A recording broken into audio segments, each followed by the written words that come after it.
नमस्ते। आपका स्वागत है साप्ताहिक व्रत कथा में, जिसमें आज हम जानेंगे गुरुवार की व्रत कथा, उसकी विधि और गुरुवार व्रत का महत्व। सबसे पहले हम शुरू करेंगे गुरुवार व्रत का महत्व। बृहस्पतिवार को जो स्त्री पुरुष व्रत करते हैं, उनको चाहिए कि वह दिन में एक ही समय भोजन करे, क्योंकि बृहस्पतिश्वर भगवान का इस दिन पूजन होता है। भोजन पीले चने की दाल आदि करे, परंतु नमक नहीं खाए और पीले वस्त्र पहने, पीले ही फलों का प्रयोग करे, पीले चंदन से पूजन करे। पूजन के बाद प्रेम पूर्वक गुरु महाराज की कथा सुननी चाहिए। इस व्रत को करने से मन की इच्छाएं पूरी होती है, बृहस्पति महाराज प्रसन्न होते हैं तथा धन, पुत्र, विद्या तथा मनवांछित फलों की प्राप्ति होती है। परिवार को सुख शांति मिलती है, इसलिए यह व्रत सब स्त्री पुरुषों के लिए सर्वश्रेष्ठ और अति फलदायक है। इस व्रत में केले का पूजन करना चाहिए। कथा और पूजन के समय तन, मन, क्रम, वचन से शुद्ध होकर जो इच्छा बृहस्पति देव की प्रार्थना करनी चाहिए, उनकी इच्छाओं को बृहस्पति देव अवश्य पूर्ण करते हैं। ऐसा मन में दृढ़ विश्वास हमेशा रखना चाहिए। गुरुवार व्रत की कथा प्राचीन समय की बात है। किसी राज्य में एक बड़ा प्रतापी तथा दानी राजा राज्य करता था। वह प्रत्येक गुरुवार को व्रत रखता था एवं भूखे और गरीबों को दान देकर पुण्य प्राप्त करता था। परंतु यह बात उसकी रानी को अच्छा नहीं लगता था। वह न तो व्रत करती थी, न ही किसी को एक भी पैसा दान में देती थी और राजा को भी ऐसा करने से मना करती थी। एक समय की बात है, राजा शिकार करने वन में गया। घर पर रानी और दासी थी। उसी समय गुरु बृहस्पति देव साधु का रूप धारण कर राजा के दरवाजे पर भिक्षा मांगने आए। साधु ने जब रानी से भिक्षा मांगी तो वह कहने लगी, हे साधु महाराज, मैं इस दान और पुण्य से तंग आ गई हूँ। आप कोई ऐसा उपाय बताए जिससे कि मेरा सारा धन नष्ट हो जाए और मैं आराम से रह सकूं। बृहस्पति देव ने कहा, हे देवी, तुम बड़ी विचित्र हो। संतान और धन से कोई दुखी होता है?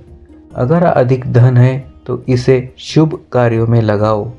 कुंवारी कन्याओं का विवाह कराओ, विद्यालय और बाग बगीचे का निर्माण कराओ, जिससे तुम्हारे दोनों लोग सुधरे।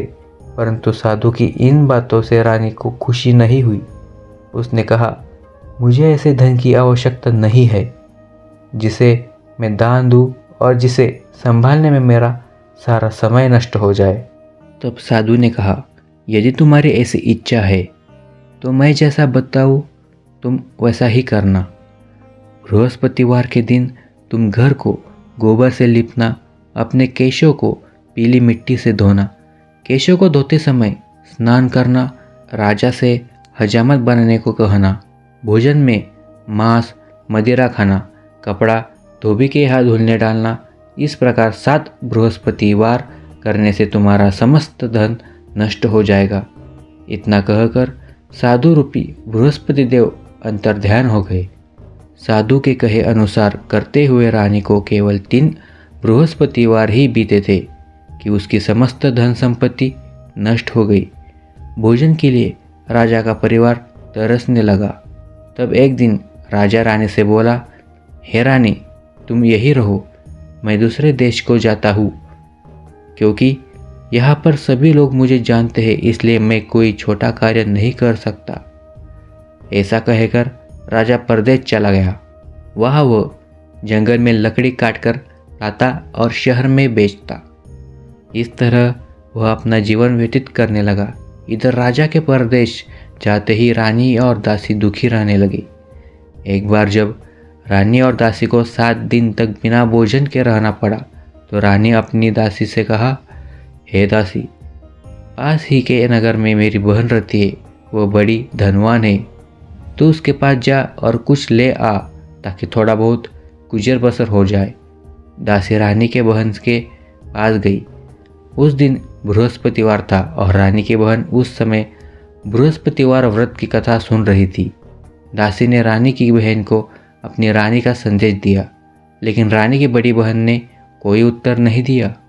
जब दासी को रानी की बहन से कोई उत्तर नहीं मिला तो वह बहुत दुखी हुई और उसे क्रोध भी आया। दासी ने वापस आकर रानी को सारी बात बता दी। सुनकर रानी ने अपने भाग्य को कोसा।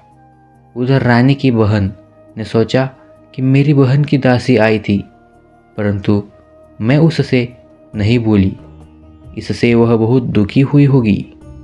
कथा सुनकर और पूजन समाप्त कर वह अपनी बहन के घर आई और कहने लगी, हे बहन, मैं बृहस्पतिवार का व्रत कर रही थी। तुम्हारी दासी मेरे घर आई थी, परंतु जब तक कथा होती है तब तक न तो उठते हैं और न ही बोलते हैं, इसलिए मैं नहीं बोली। कहो दासी, क्यों गई थी? रानी बोली, बहन, तुमसे क्या छिपाऊं, हमारे घर में खाने तक को अनाज नहीं है।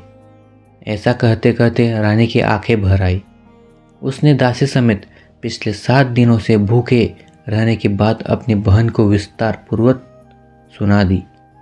रानी की बहन बोली, देखो बहन, भगवान बृहस्पति देव सबकी मनोकामना को पूर्ण करते हैं। देखो, शायद तुम्हारे घर में अनाज रखा हो। पहले तो रानी को विश्वास नहीं हुआ, पर बहन के आग्रह करने पर उसने अपनी दासी को अंदर भेजा तो उसे सचमुच अनाज से भरा एक घड़ा मिल गया। यह देखकर दासी को बड़ी हैरानी हुई। दासी रानी से कहने लगी, हे रानी, जब हमको भोजन नहीं मिलता तो हम व्रत ही तो करते हैं, इसलिए क्यों न इनसे व्रत और कथा की विधि पूछ ली जाए ताकि हम भी व्रत कर सके। तब रानी ने अपनी बहन से पूछा, बृहस्पतिवार व्रत के बारे में बताओ। उसकी बहन ने बताया, बृहस्पतिवार के व्रत में चने की दाल और मनुक्का से विष्णु भगवान का केले की जड़ में पूजन करे तथा दीपक जलाए, व्रत कथा सुने और पीला भोजन ही करे। इससे बृहस्पतिवार देव प्रसन्न होते हैं। व्रत और पूजन विधि बतलाकर रानी की बहन अपने घर लौट गई। 7वें रोज बाद जब गुरुवार आया तो रानी और दासी ने निश्चयानुसार व्रत रखा। घुड़साल में जाकर चना और गुड़ बीन लाई और फिर उसकी दाल से केले की जड़ तथा विष्णु भगवान का पूजन किया।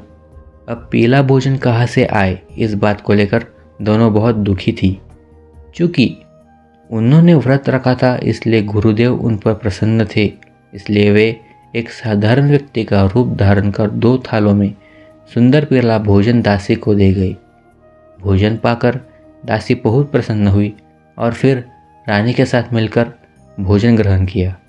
उसके बाद वे सभी गुरुवार को व्रत पूजन करने लगी। बृहस्पति भगवान की कृपा से उनके सारे धन संपत्ति फिर से लौट आई, परंतु रानी फिर से पहले की तरह आलस्य करने लगी। तब दासी बोली, देखो रानी, तुम पहले भी इस प्रकार आलस्य करती थी। तुम्हें धन रखने में कष्ट होता था, इस कारण सभी धन नष्ट हो गए, और अब जब भगवान गुरुदेव की कृपा से धन मिला है तो तुम्हें फिर से आलस्य होता है। बड़ी मुसीबतों के बाद हमने यह धन पाया है, इसलिए हमें दान पुण्य करना चाहिए। भूखे मनुष्य को भोजन करना चाहिए और धन को शुभ कार्यों में खर्च करना चाहिए, जिससे तुम्हारे कुल का यश बढ़ेगा, स्वर्ग की प्राप्ति होगी और पितर प्रसन्न हो। दासी की बात मानकर रानी अपना धन शुभ कार्यों में खर्च करने लगी, जिससे पूरा नगर में उसका यश फैलने लगा।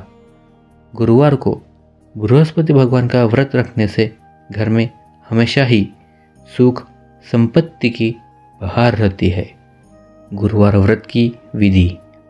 गुरुवार की पूजा करते समय यह ध्यान रखना चाहिए कि पूजा विधि विधान के अनुसार हो।